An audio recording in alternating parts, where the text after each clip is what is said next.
Hello.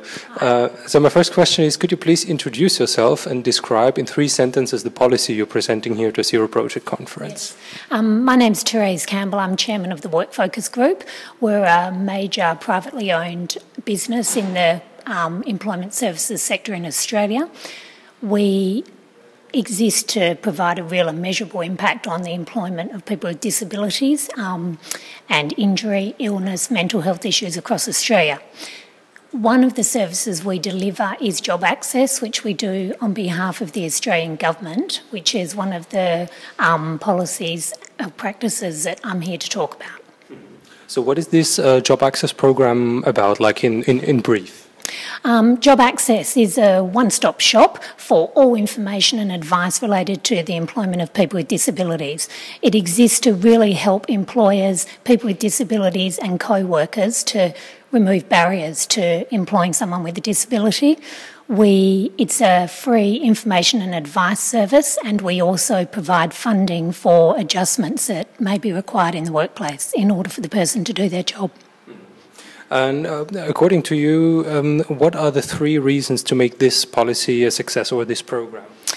Well, I think that as an example in Australia, we have now, since its inception 6 years ago, we have assisted with more than 140,000 inquiries. We've also managed more than 20,000 applications for funding for adjustments in the workplace.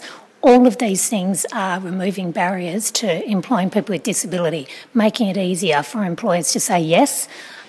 We've conducted more than 6,500 workplace assessments. So from an aids and equipment perspective, we know what works in what work environment.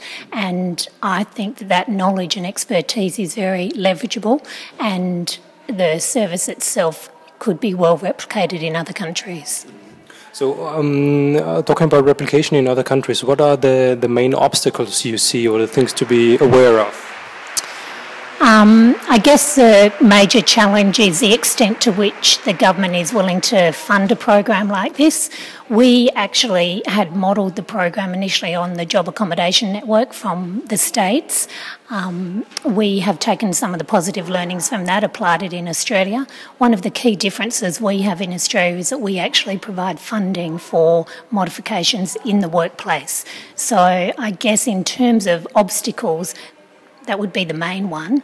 I don't really see a lot of obstacles in applying the service elsewhere. And talking about the Zeroproject conference, what is your impression so far, and what would be your wish for the future? I think the Zero conference is a great knowledge-sharing opportunity. I love the concept of not reinventing the wheel, and I guess my hope is that we can really leverage the practices and policies that are working around the world into other, sharing that knowledge base and applying them to really impact on employment of people with disability. Thank you so much.